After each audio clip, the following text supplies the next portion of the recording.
तो यहाँ पर हमने एक एग्जांपल कंसिडर किया है बोडे प्लॉट का। यहाँ पर हमने ट्रांसफ़र फंक्शन लिया है और जो ट्रांसफ़र फंक्शन है वो है 20s+4 divided bye s/s+1 s+2 s+10। यहाँ पर अगर हम लोग देखें ओरिजिन पोल है, यहाँ पर एक ओरिजिन पोल मिलेगा और यहाँ पर हमें स्टेडी स्टेट गेन भी मिलेगा। तो यहाँ पर अभी अगर हम लोग देखें, सबसे पहले जो ट्रांसफ़र फंक्शन है वो कौन से फॉर्मेट में, ये जो ट्रांसफ़र फंक्शन है ये फ्रीक्वेंसी के फॉर्मेट में, ये जो ट्रांसफ़र फंक्शन है ये फ्रीक्वेंसी के फॉर्मेट में, this transfer function is under frequency format. Frequency format में जो ट्रांसफ़र फंक्शन होता है कुछ इस तरीके से होता है s+s1 s+s2 s+s3। तो कुछ इस तरीके से फ्रीक्वेंसी के फॉर्मेट में होता है ट्रांसफ़र फंक्शन।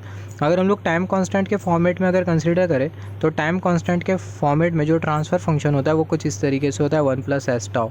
यहाँ पर ये जो टाउ होता है वो हमें इंडिकेट करता है टाइम कांस्टेंट।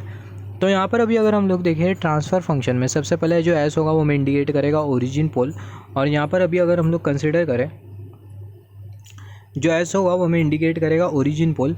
सिमिलरली यहाँ पर ये 1, यहाँ पर ये 2, यहाँ पर ये 10 और यहाँ पर ये जो 4 है वो हमें इंडिकेट कर रहे हैं फ्रीक्वेंसीज़। कौन सी फ्रीक्वेंसीज़? Cross over frequencies. हमने क्रॉस ओवर फ्रीक्वेंसी के बारे में डिस्कस किया है। क्रॉस ओवर फ्रीक्वेंसी ऐसी फ्रीक्वेंसी होती है जहाँ पे जो स्लोप होता है वो एक लेवल से दूसरे लेवल में चेंज हो जाता है। तो यहाँ पर ये जो 4, 2, 1, 10 ये हमें इंडिकेट कर रही है क्रॉस ओवर फ्रीक्वेंसीज़। तो सबसे पहले जो सिस्टम का जो डीसी गेन होगा उसे हमें फाइंड आउट करना होगा, या फिर बोल सकते हैं जो स्टेडी स्टेट गेन होगा वो हमें फाइंड आउट करना होगा। स्टेडी स्टेट गेन को हम लोग शो करते हैं के से, इसको भी हम लोग फाइंड आउट करेंगे। तो स्टेडी स्टेट गेन को फाइंड आउट करने के लिए दो मेथड होते हैं, सबसे पहला डीसी गेन मेथड और दूसरा मेथड होता है टाइम कांस्टेंट मेथड।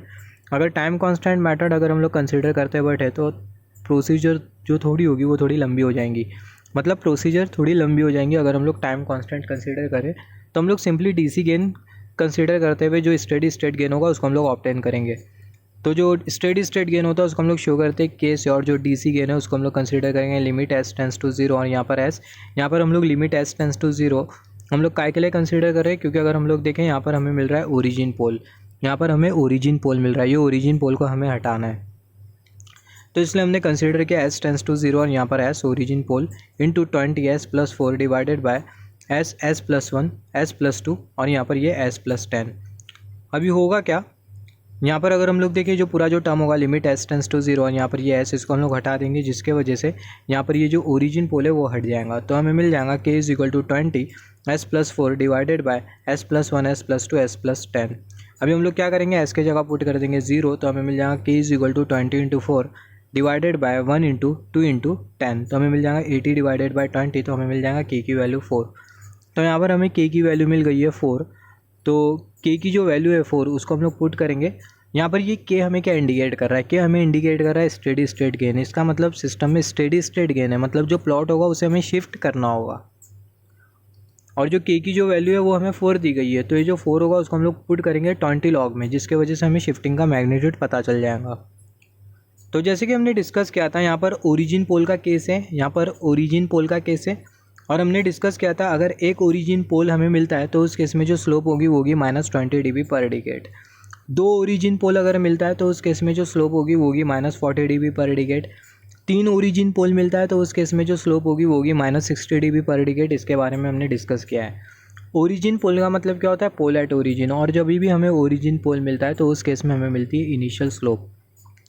तो एक ओरिजिन पोल है, इसका मतलब जो स्लोप होगी वो होगी -20 dB पर डिकेट, और अगर 2 होती है तो -40 dB पर डिकेट, 3 होती है तो -60 dB पर डिकेट। ये बहुत इंपॉर्टेंट इन्फॉर्मेशन है। सिमिलरली अगर हमें एक ओरिजिन 0 मिलता है तो उस केस में जो स्लोप होगी वो होगी +20 dB पर डिकेट। अगर हमें 2 ओरिजिन 0 मिल रहा है तो उस केस में जो स्लोप होगी वो होगी 40 dB पर डिकेट, +40 dB पर डिकेट। अगर हमें 3 ओरिजिन 0 मिल रहा है तो उस केस में जो स्लोप होगी वो होगी +60 dB पर डिकेट। Zeros at origin. तो यहाँ पर अभी अगर हम लोग देखें, अगर हमें ओरिजिन पोल मिलता है तो उस केस में हमें मिलती है इनिशियल स्लोप। सिमिलरली ओरिजिन 0 मिलता है तो उस केस में हमें मिलती है इनिशियल स्लोप, और जो इनिशियल स्लोप होती है वो नेगेटिव एक्सिस से स्टार्ट होती है, और ओरिजिन पोल के लिए भी हमें मिलती है इनिशियल स्लोप, और जो इनिशियल स्लोप होती है वो पॉजिटिव एक्सिस से स्टार्ट होती है। इसके बारे में हमने ऑलरेडी डिस्कस किया है। तो सिमिलरली अगर एक पोल होता है तो उस केस में जो स्लोप होती है वो होती है -20 dB पर डिकेट, क्विक रिवीजन, और जो एंगल होता है वो होता है -π/2, जिसके बारे में हमने डिस्कस किया है, -n × π/2। एन जो होता है वो हमें इंडिकेट करता है नंबर ऑफ ओरिजिन पोल, तो जो एंगल होगा वो होगा -π/2, जो कि होगा -90 डिग्री। सिमिलरली अगर एक 0 होता है तो उस केस में जो स्लोप होता है वो होता है +20 dB। ओरिजिन 0 के बारे में बात कर रहे हैं, एक ओरिजिन 0 होता है, तो उस केस में जो स्लोप होती है वो होती है +20 dB पर डिकेड, और जो एंगल हमें जो मिलता है वो मिलता है π/2 डिग्री, जो कि होता है +90 डिग्री। तो ये बहुत इंपॉर्टेंट इन्फॉर्मेशन है। जहाँ जहाँ आपको पोल मिलेगा, जहाँ जब भी हम लोग कंसीडर करेंगे ट्रांसफ़र फंक्शन, और ट्रांसफ़र फंक्शन में जहाँ हम लोग पोल कंसीडर करेंगे, जहाँ पर हमें पोल मिलेगा तो मतलब -20 dB पर डिकेड हमें कंसीडर करना होगा, और जहाँ हमें 0 मिलेगा वहाँ पर हम लोग कंसीडर करेंगे +20 dB पर डिकेड।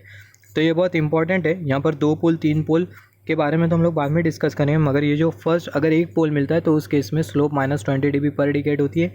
एक 0 मिलता है तो जो स्लोप होती है वो होती है +20 dB पर डिकेड। ये बहुत इंपॉर्टेंट इन्फॉर्मेशन है, इसलिए इसको मैंने यहाँ पर लिखा। तो अगर पोल मिल रहा है तो इसका मतलब -20 dB पर डिकेड कंसीडर करना होगा, और 0 मिल रहा है तो +20 dB पर डिकेड कंसीडर करना होगा, +20 dB पर डिकेड कंसीडर करना होगा। तो यहाँ पर अभी अगर हम लोग देखें, अभी हम लोग बनाने वाले बोडे प्लॉट। यहाँ पर अगर हम लोग देखें, यहाँ पर ये जो 1, 2 और जो 4 और जो 10 है वो हमें इंडिकेट करती है क्रॉस ओवर फ्रिक्वेंसीज। तो हम लोग सबसे पहला क्रॉस ओवर फ्रिक्वेंसीज को कंसीडर करेंगे। यहाँ पर ये हो जाएंगी वाई एक्सिस और यहाँ पर हो जाएंगी ये एक्स एक्सिस। तो यहाँ पर जो क्रॉस ओवर फ्रिक्वेंसी होगी वो होगी 1, सिक्वेंशियली हमें कंसीडर करना है। यहाँ पर जो क्रॉस ओवर फ्रिक्वेंसी होगी वो होगी 2, यहाँ पर जो क्रॉस ओवर फ्रिक्वेंसी होगी वो होगी 4, और यहाँ पर जो क्रॉस ओवर फ्रिक्वेंसी होगी वो होगी 10। हम लोग क्रॉस ओवर फ्रिक्वेंसी कंसीडर कर रहे हैं, फेस ओवर फ्रिक्वेंसी नहीं। फेस ओवर फ्रिक्वेंसी भी होती है, क्रॉस ओवर फ्रिक्वेंसी भी होती है। हम लोग यहाँ पर क्रॉस ओवर फ्रिक्वेंसी कंसीडर कर रहे हैं, जहाँ पर जो स्लोप होती है वो एक लेवल से दूसरे लेवल में चेंज हो जाती है। तो जब भी हम लोग फ्रीक्वेंसी के लिए जब हम लोग बोडे प्लॉट ड्रॉ करेंगे तो उस केस में सबसे पहला हम लोग क्या करेंगे, जो क्रॉस ओवर फ्रिक्वेंसीज होगी उसको हम लोग एज्यूम कर लेंगे, और हम लोग कुछ इस तरीके से हॉरिजॉन्टल लाइन ड्रॉ करेंगे और vertical line, dotted vertical line draw करेंगे ग्राफ पर। तो अगर हम लोग देखें, यहाँ पर हमें एक ओरिजिन पोल मिल रहा है। एक ओरिजिन पोल की वजह से स्लोप कितनी होती है, एक ओरिजिन पोल के वजह से स्लोप हमें कितनी मिलती है। एक ओरिजिन पोल के वजह से हमने डिस्कस किया था स्लोप हमें जो मिलती है, just wait for a second. एक ओरिजिन पोल के वजह से हमें जो स्लोप जो मिलती है, जैसे कि हमने यहाँ पर डिस्कस किया था, वो मिलती है -20 dB पर डिकेड, और जो एंगल हमें जो मिलता है वो मिलता है -π/2 एक ओरिजिन पोल के वजह से। तो जो स्लोप होती है वो होती है -20 dB पर डिकेड, और जब स्लोप -20 dB पर डिकेड होती है तो उस केस में जो मैग्नीट्यूड होता है वो होता है +20 dB। इसके बारे में हमें पता है। तो जो मैग्नीट्यूड होगा वो होगा +20 dB। तो यहाँ पर हमने कंसिडर किया +20 dB का मैग्नीट्यूड, और जो स्लोप होगी वो होगी -20 dB पर डिकेड, जो कि हमें ये वाली लाइन इंडिकेट कर रही है। ये जो लाइन है वो हमें इंडिकेट कर रही है स्लोप कर्सर की टिप। ये जो लाइन है वो हमें इंडिकेट कर रही है स्लोप। आप कर्सर की टिप को केयरफुली नोटिस करो। अभी हम लोग जब प्लॉट ड्रॉ करेंगे तो यहाँ पर ये वाली जो स्लोप है वो हमें इंडिकेट कर रही है -20 dB पर डिकेड। अभी होगा क्या, यहाँ पर ये जो स्लोप है -20 dB पर डिकेड की, ये क्रॉस ओवर फ्रिक्वेंसी 1 डिकेड पर आके मिलेंगी। तो क्रॉस ओवर फ्रिक्वेंसी 1 डिकेड पर अगर हम लोग देखें, हमें फिर से एक पोल मिल रहा है, हमें एक पोल मिल रहा है। इसका मतलब हमें कंसीडर करना होगा -20 dB पर डिकेड। तो -20 dB पर डिकेड कंसीडर करें, और यहाँ पर ये स्लोप है -20 dB पर डिकेड। तो -20 dB पर डिकेड, -20 dB पर डिकेड, तो यहाँ पर हमें जो स्लोप जो मिलेगी वो होगी -40 dB पर डिकेड। और यहाँ पर ये वाली जो स्लोप होगी वो होगी -40 dB पर डिकेड। यहाँ पर हमने लिखा भी है, जो स्लोप होगी वो होगी -40 dB पर डिकेड। अब ये वाली जो स्लोप होगी वो नेक्स्ट क्रॉस ओवर फ्रिक्वेंसी पर आके मिलेंगी, जहाँ पर नेक्स्ट जो क्रॉस ओवर फ्रिक्वेंसी है वो है 2 डिकेड। और जब क्रॉस ओवर फ्रिक्वेंसी 2 डिकेड होती है तो उस केस में हमें फिर से एक पोल मिलता है। इसका मतलब फिर से -20 dB पर डिकेड। इसका मतलब जो अपकमिंग जो स्लोप होगी वो होगी -60 dB पर डिकेड। तो यहाँ पर ये वाली जो स्लोप होगी वो होगी -60 dB पर डिकेड, -60 dB पर डिकेड। वैसे तो हम लोग ये जो प्लॉट होगा इसको हम लोग ग्राफ में ड्रॉ करेंगे, मगर जब भी हम लोग स्लोप कुछ इस तरीके से ड्रॉ करेंगे तो हमें ये मेंशन करना होगा -60 dB पर डिकेड, -40 dB पर डिकेड। सिमिलरली -60 dB पर डिकेड ये वाली जो स्लोप होगी, फिर उसके बाद ये नेक्स्ट क्रॉस ओवर फ्रिक्वेंसी पर आके मिलेंगी। तो यहाँ पर नेक्स्ट क्रॉस ओवर फ्रिक्वेंसी पर जो फ्रीक्वेंसी है वो है 4 डिकेड। मतलब नेक्स्ट क्रॉस ओवर फ्रिक्वेंसी अगर हम लोग देखें तो वो है 4। तो जो नेक्स्ट क्रॉस ओवर फ्रिक्वेंसी होगी जो कि होगी 4 डिकेड, वहाँ पर हमें क्या मिल रहा है, वहाँ पर हमें मिल रहा है 0। तो हमें 0 मिल रहा है, इसका मतलब +20 dB पर डिकेड। तो यहाँ पर अगर हम लोग देखें, यहाँ तक की जो स्लोप थी वो थी -60 dB पर डिकेड, और जब हम लोग ये वाली क्रॉस ओवर ये वाली फ्रिक्वेंसी पर आते हैं तो उस केस में जो फ्रिक्वेंसी होती है वो होती है 4 डिकेड। तो ये 4 डिकेड फ्रिक्वेंसी पर होगा क्या, जो स्लोप होगी वो चेंज कर जाएंगी। स्लोप कितनी चेंज कर जाएंगी, जो स्लोप होगी वो होगी -40 dB पर डिकेड। -40 dB पर डिकेड क्यों होगी, क्योंकि यहाँ पर हमें मिल रहा है एक 0। क्योंकि यहाँ पर अगर हम लोग देखें, जब फ्रीक्वेंसी 4 होती है तो उस केस में जो ये 4 फ्रीक्वेंसी के साथ एसोसिएटेड क्या होता है, पोल होता है या फिर ज़ीरो एसोसिएटेड होता है। तो जब ज़ीरो होगा तो उस केस में हमें कंसिडर करना होगा +20 dB पर डिकेड।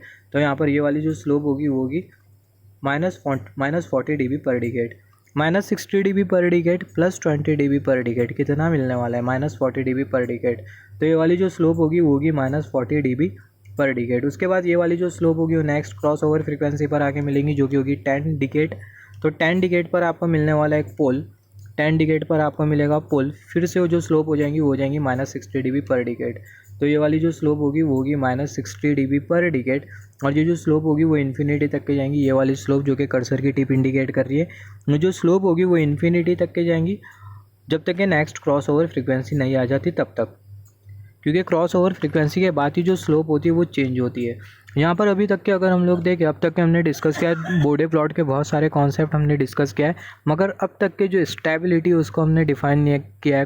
अब तक के जैसे कि हमने रूट लोकस में क्या किया था, रूट लोकस में हमने प्लॉट ड्रॉ किया था और हम लोग बता दिए थे सिस्टम कब स्टेबल होगा और सिस्टम कब अनस्टेबल होगा, ये हमने बता दिया था। मगर बोडे प्लॉट में अब तक के हमने प्लॉट बनाना ही सीखा है, अब तक के हमने सिस्टम की स्टेबिलिटी के बारे में बात नहीं किया है। तो सिस्टम की स्टेबिलिटी के बारे में बात करने के लिए, या फिर हम लोग बोल सकते हैं जब हम लोग बोडे प्लॉट के हेल्प से सिस्टम की स्टेबिलिटी डिफाइन करेंगे, तो उस केस में हमें कंसिडर करना होगा ये दो term, gain cross over frequency, face cross over frequency. ये सब कुछ फैक्टर्स है जो कि हमें कंसिडर करना होगा। गेन मार्जिन, फेस मार्जिन, ये सब बहुत इंपॉर्टेंट फैक्टर है, और यही फैक्टर के रेस्पेक्ट में हम लोग डिफाइन करेंगे सिस्टम स्टेबल होगा, अनस्टेबल होगा, क्या होगा। तो यहाँ पर हमने ड्रॉ किया ये है बोडे प्लॉट, और यहाँ पर अगर हम लोग देखें, यहाँ पर ये जो बोडे प्लॉट है इसके लिए जो के की जो वैल्यू है वो है 1। सिमिलरली हमने डिस्कस किया था जो के की जो वैल्यू है वो है 4। तो के की वैल्यू 4 है, और ये जो के है वो है स्टेडी स्टेट गेन। तो के की वैल्यू 4 है, तो हम लोग कंसिडर करेंगे 20 log 4, जैसे कि हमने डिस्कस किया था स्टेडी स्टेट गेन 20 log 4। तो हम लोग को आउटपुट मिलेगा, आउटकम जो मिलेगा वो मिलेगा 12.04। इसका सिंपल मतलब ये कि जो पूरा प्लॉट हमने जो ड्रॉ किया है, जो पूरा प्लॉट हमने जो ड्रॉ किया है, जो पूरा जो प्लॉट है उसे हमें शिफ्ट करना होगा, और वो जो शिफ्टेड प्लॉट का जो मैग्नीट्यूड होगा, या फिर वो जो शिफ्टिंग का जो मैग्नीट्यूड होगा वो कितना होगा, वो होगा 12.04। तो entire plot will get shift by 12.04। तो पूरा जो प्लॉट होगा शिफ्ट हो जाएगा 12.04 से, और 12.04 dB यह है क्या, मैग्नीट्यूड है। तो हमें जो प्लॉट जो मिलेगा वो कुछ इस तरीके से मिलेगा। तो जो शिफ्टेड जो प्लॉट होगा उसका जो मैग्नीट्यूड होगा वो होगा 32 dB पर डिकेड। तो जो शिफ्टेड जो प्लॉट होगा वो ये वाला प्लॉट है जो कि है 32 dB पर डिकेड, यहाँ पर हम लोग देख सकते हैं। तो जो शिफ्टेड प्लॉट है वो है 32 dB पर डिकेड। तो यहाँ पर हमने ड्रॉ किया ये है मैग्नीट्यूड प्लॉट, ये जो प्लॉट हमने जो ड्रॉ किया वो है मैग्नीट्यूड प्लॉट। अभी हम लोग ड्रॉ करेंगे फेस प्लॉट। फेस प्लॉट हम लोग किस तरीके से ड्रॉ करेंगे, जैसे कि हमने बात किया था, फेस प्लॉट जब हम लोग ड्रॉ करेंगे तो ये जो एक्सिस होती है वो हमें इंडिकेट करती है एंगल, ये वाली जो एक्सिस होती है वो हमें इंडिकेट करती है frequency in terms of log omega. यहाँ पर हम लोग कंसिडर करते हैं 0 डिग्री, यहाँ पर ये एंगल या फिर बोल सकते हैं फेस। यहाँ पर ये 0 डिग्री, यहाँ पर हम लोग कंसिडर करेंगे positive 90 degree plus 180 degree plus 270 degree, जैसे कि हमने डिस्कस किया था इंट्रोडक्शन वीडियो में। यहाँ पर -90 डिग्री, -180 डिग्री, -270 डिग्री, -360 डिग्री। यहाँ पर अगर हम लोग देखें, यहाँ पर 1, यहाँ पर 2, यहाँ पर 4 और यहाँ पर 10, ये है क्या, ये 1, 2, 4, 10 ये है क्या, ये क्रॉस ओवर फ्रीक्वेंसीज है। जैसे कि हमने डिस्कस किया था, यहाँ पर जो क्रॉस ओवर फ्रीक्वेंसी है वो है 1, यहाँ पर जो क्रॉस ओवर फ्रीक्वेंसी है वो है 2, यहाँ पर जो क्रॉस ओवर फ्रीक्वेंसी है वो है 10, यहाँ पर जो क्रॉस ओवर फ्रीक्वेंसी है वो है 4। तो यहाँ पर हमने क्रॉस ओवर फ्रीक्वेंसी कंसिडर किया 1 डिकेड, यहाँ पर हमने क्रॉस ओवर फ्रीक्वेंसी कंसिडर किया है 2 डिकेड, यहाँ पर हमने क्रॉस ओवर फ्रीक्वेंसी कंसिडर किया है 4, और यहाँ पर हमने कंसिडर किया है क्रॉस ओवर फ्रीक्वेंसी 10। हमें सिक्वेंशियली कंसिडर करना है। तो यहाँ पर अगर हम लोग देखें, सबसे पहला ओरिजिन पोल अपीयर कर रहा है, ओरिजिन पोल अपीयर करता है, इसका मतलब क्या होगा, हमने डिस्कस किया है, बार बार सेम कॉन्सेप्ट हम लोग डिस्कस कर रहे हैं। ओरिजिन पोल अगर हमें मिलता है तो उस केस में हमें क्या मिलता है, जो स्लोप मिलती है वो मिलती है -20 dB पर डिकेड, और हमें जो एंगल जो मिलता है वो मिलता है -90 डिग्री का। हमें जो एंगल मिलता है वो मिलता है -90 डिग्री का। तो हम लोग एक -90 डिग्री, ये जो -90 डिग्री हमें जो दिखाई दे रहा है, यहाँ से हम लोग कुछ इस तरीके से एक हॉरिजॉन्टल लाइन ड्रॉ करेंगे। फिर क्रॉस ओवर फ्रीक्वेंसी 1 डिकेड पर हमें क्या मिलता है, क्रॉस ओवर फ्रीक्वेंसी 1 डिकेड पर हमें मिल रहा है एक पोल। तो 1 डिकेड पर हमें पोल मिल रहा है, तो जब भी हमें पोल मिलेगा तो हम लोग नीचे की तरफ जाएंगे, और 0 मिलेगा तो ऊपर की तरफ जाएंगे। तो हमें पोल मिल रहा है तो हम लोग कुछ इस तरीके से नीचे की तरफ जाएंगे। फिर उसके बाद आगे हम लोग बढ़ेंगे, क्रॉस ओवर फ्रीक्वेंसी 2 डिकेड पर हमें क्या मिल रहा है, क्रॉस ओवर फ्रीक्वेंसी 2 डिकेड पर हमें फिर से पोल मिल रहा है, तो हम लोग फिर से नीचे जाएंगे। क्रॉस ओवर फ्रीक्वेंसी 2 डिकेड पर हमें पोल मिला तो हम लोग नीचे गए। Similarly cross over frequency 4 decade पर हमें क्या मिल रहा है, क्रॉस ओवर फ्रीक्वेंसी 4 डिकेड पर हमें मिल रहा है 0 S+4, ये है 0, तो 0 मिल रहा है तो हम लोग ऊपर जाएंगे कुछ इस तरीके से, फिर से हो जाएगा -180 डिग्री। फिर उसके बाद similarly cross over frequency 10 decade पर क्या मिल रहा है, क्रॉस ओवर फ्रीक्वेंसी 10 डिकेड पर हमें फिर से मिल रहा है एक पोल, तो हमें यहाँ पर फिर से पोल मिल रहा है तो हम लोग नीचे जाएंगे। फिर उसके बाद ये जो प्लॉट होगा वो इन्फिनिटी तक के जाएगा जब तक कि नेक्स्ट क्रॉस ओवर फ्रीक्वेंसी नहीं आ जाती। तो यहाँ पर अगर हम लोग देखें, यहाँ पर ये जो हमने जो ड्रॉ किया है, जो कि कर्सर की टिप इंडिकेट कर रही है, जो ड्रॉ किया है, जो प्लॉट हमने जो ड्रॉ किया है, इसको हम लोग बोलते हैं बेसिकली फेस प्लॉट। अगर हम लोग एक्चुअल फेस प्लॉट अगर हम लोग ड्रॉ करें तो जो एक्चुअल फेस प्लॉट होगा वो कुछ इस तरीके से होगा। जो एक्चुअल फेस प्लॉट होगा वो कुछ इस तरीके से होगा, जो कि ये कर्व लाइन इंडिकेट कर रही है और जो कि ये कर्सर की टिप हमें इंडिकेट कर रही है।